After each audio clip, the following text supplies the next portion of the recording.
Ajmer and Beawar's targeted jihad. How to stop entrapment of Hindu girls. Written by Rakesh Krishnan Simha. From Ajmer to Beawar, the love jihad perpetrators have drawn ideological justification from their medieval religious texts. Extremists view rape and coercion as acts of religious warfare, following a twisted doctrine that dehumanizes non-Muslim women while granting impunity to the offenders. Decades before Pakistani Muslim grooming gangs were preying on underage British children, India suffered the Ajmer horror in which over 1,000 underage Hindu schoolgirls were raped, photographed, and chain blackmailed by Muslims. 1. The predators belong to the family that runs the Ajmer Sharif Dargah, where millions of ill-informed Hindus go for pilgrimage. And just like in Britain, the Indian media, police, and politicians hushed up the tragedy for fear of being branded Islamophobic. Justice came too little, too late. Children who were raped in 1992 were doing the rounds of the courts in the late 2000s as grandmothers. The wounds of Ajmer were yet to heal when news broke in February 2025 that, yet again, hundreds of underage Hindu girls were raped, blackmailed, and converted to Islam in Beawar, just an hour's drive from Ajmer. And before you say this was just another crime and that Hindus are dragging religion into it, here's a fact.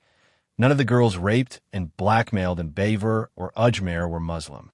Not a single one. What are the odds? The truth is that Muslim rapists in India deliberately target Hindu girls, believing that raping infidel girls is the duty of a pious Muslim. They draw inspiration from sources such as the Islamic State's Dabak magazine, which declares, enslaving the families of the Kufr unbelievers and taking their women as concubines is a firmly established aspect of the Sharia, Islamic law, that if anyone were to deny or mock, he would be denying or mocking the verses of the Quran and the narrations of the Prophet. 2. For fundamentalist Muslims, living amidst non-Muslims in a non-Islamic country is a state of war, and therefore, rape is a legitimate weapon of war. The Islamic State, which follows the most literal interpretation of the Quran, has made the conclusion that because rape was practiced in the time of Muhammad, it is something virtuous, and partaking in it is spiritually beneficial. 3.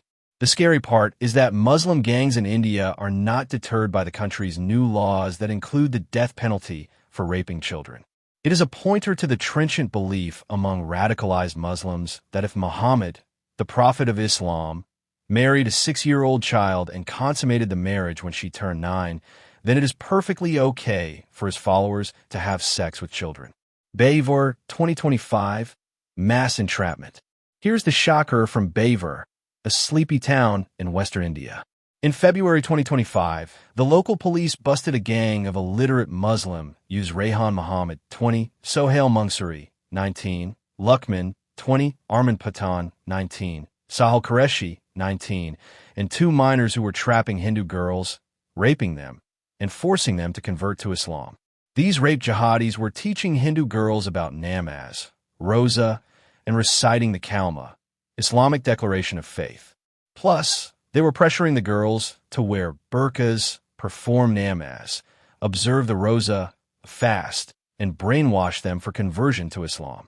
Munsuri slashed the wrists of one of the girls he had raped when she showed reluctance in reciting the Kalma. 4. The case came to light when a minor girl's family discovered a Chinese mobile phone in her possession, which led to the revelation of her interactions with a group of men.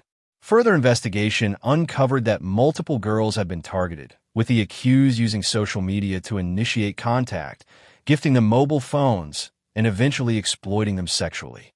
The men recorded compromising videos and used these to blackmail the girls into continuing the relationships and recruiting others.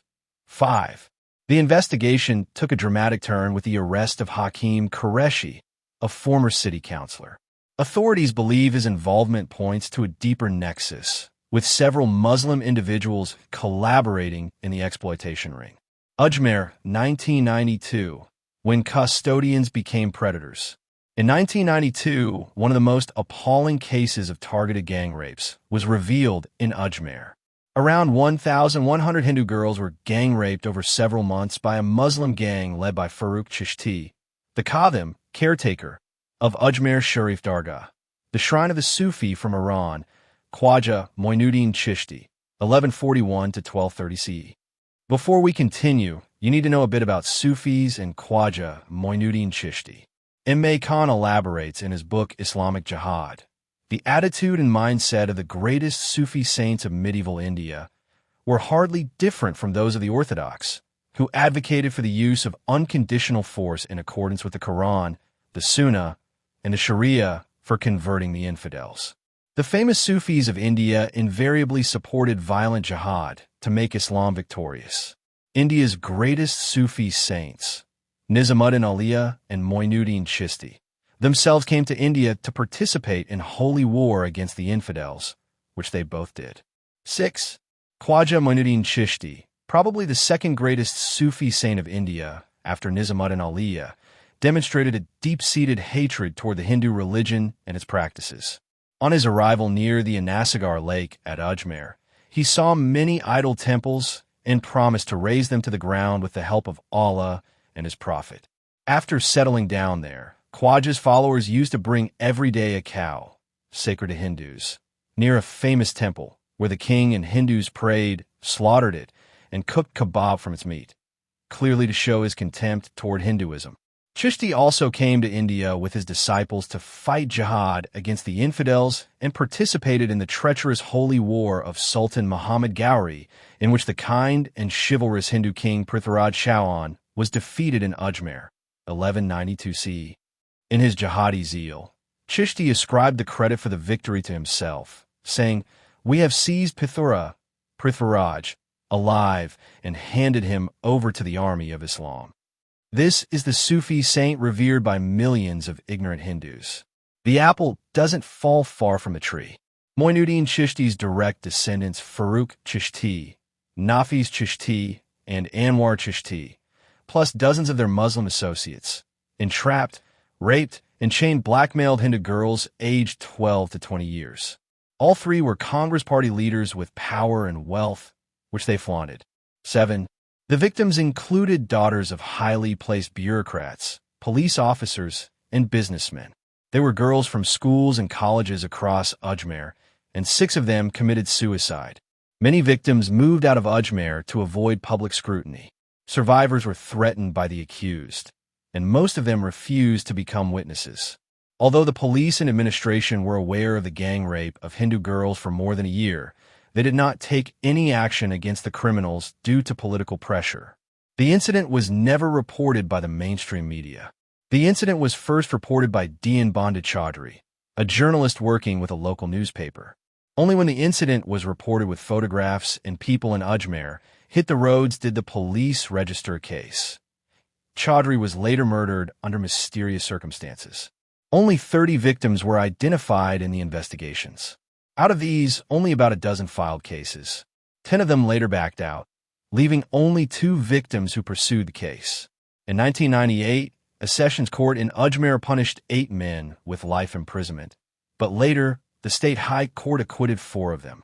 In 2003, the Supreme Court decreased the terms of 4 others, Moijullah alias Putan, Ishrath Ali, Anwar Chishti, and Shamsuddin, to 10 years and issued the following statement. We are of the view that the ends of justice would be met if the sentence is reduced to 10 years rigorous imprisonment. 9. What a travesty of justice.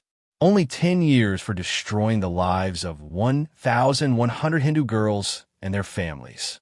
One of the victims got so upset with the delay in justice that she shouted at the judge, "I am now a grandmother. Leave me alone." 10.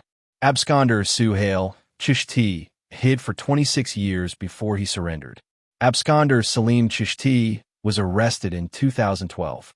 Another key accused, Alama Maharaj, is still absconding and is believed to be in the United States. 11.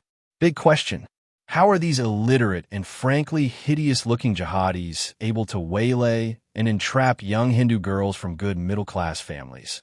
That too in a society where if a normal person merely stares at a woman, he is called a pervert. The modus operandi of these rapists must be studied and exposed on social media by the police. The reason this sort of love jihad happens repeatedly is that Muslim families have a minimum of 6 children. Even if 2 of them land in prison, They don't mind because it is for the sake of Allah and Islam. They still have 4 children at home.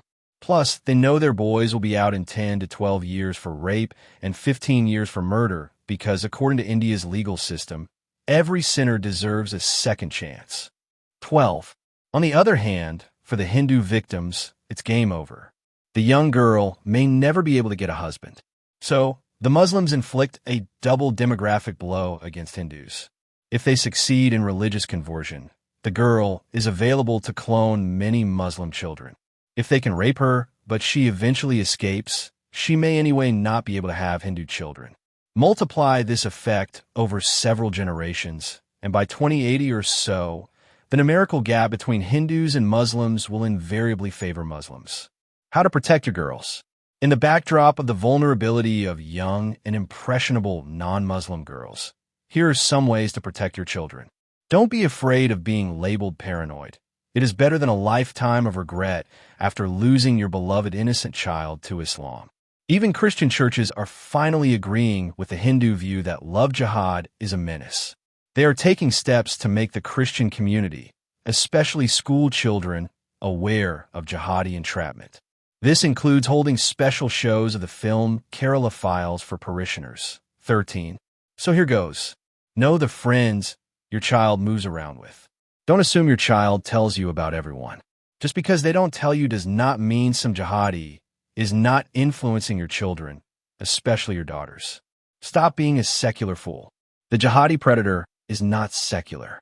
If your daughter has Muslim male friends, it only increases the odds of her being the next victim and also ending up as a statistic. If they mingle with Muslim friends of the same sex, make sure your kids understand the basics of their religion first and the activities of fundamentalists within Islam. Caution them well. Make sure your children know the modus operandi of conversion. This way, if your child's Muslim friends lure them into a meeting with an Islamic mullah at a mosque, dargah, or seminary, your child knows what's coming. They will know their parents were right. Keep your radar on. Conversion does not need to happen in a religious place. It can happen in coffee shops, clubs, apartment lobbies, Facebook, and Discord, places where you think your child is safe. Some can even come home smiling and shake hands with you. Muhammad Ali Jinnah started an illicit relationship with his Parsi friend Dinshaw Petit's 16-year-old daughter. Petit got a restraining order against Jinnah, but he kept in touch with her secretly, and when she turned 18, she eloped with him and converted to Islam. See, even the most educated among them are potential predators. 14. So, how will you know your child has become a target of jihad? Vigilance, supervision, ample discussion at home. Plus, parental filters on the internet connection are critical. 15. Signs to look out for. The nature of their company and activities, change in dress sense, becoming less modern, sudden lack of interest in cosmetics and jewelry, attitude shift, and growing intolerance to people of your own faith. More signs. Moving away from Western music and music in general, unwillingness to participate or join in temple visits or any religious occasions at home. Another sign, a sudden spurt in questioning traditions and rituals that are part of your family activities. Watch out for this. Vanishing for long hours and staying cooped inside their room. This happened to my friend's 18-year-old son in California.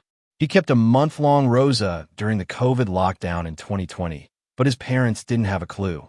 He later underwent an intense program of de-Islamization and unbrainwashing and reverted to Hindu. His parents had to spend a fortune to get their son back. These measures may seem excessive, but consider the consequences if they adopt extremist views, show disdain for you, your beliefs, or your country, and become involved with radical influences. In today's climate, constant vigilance is essential. Conclusion. Ajmer and Beawar came to national attention due to the sheer number of girls entrapped. Many such cases do not come to light because the numbers are small or the victims decide not to press charges. In 2024, a court in Uttar Pradesh sentenced a Muslim man to life imprisonment for repeatedly raping a Hindu girl and called love jihad, an act where Muslim men systematically target Hindu women for conversion to Islam through fraudulent marriages under the guise of love. The court defined love jihad as a deliberate attempt by some anarchist elements to establish dominance over India by waging what it termed a demographic war. 16. In his 42-page order, Additional District and Sessions Judge Ravi Kumar Devakar elaborated that illegal conversions through love jihad are being carried out on a large scale by brainwashing women and underage girls belonging to the weaker sections of society. The judge was forced to speak out because the political establishment, media, historians, and intellectuals have not only failed us, but systematically whitewashed and hidden our past from us to suit their agenda. It is time for public discussions on such critical issues to happen without inhibition. As the social media account Hindus Persecuted wrote, the point is not to open past wounds or create a divide. It is for people to know their history, their persecutions, and be aware of the dangers still lurking around.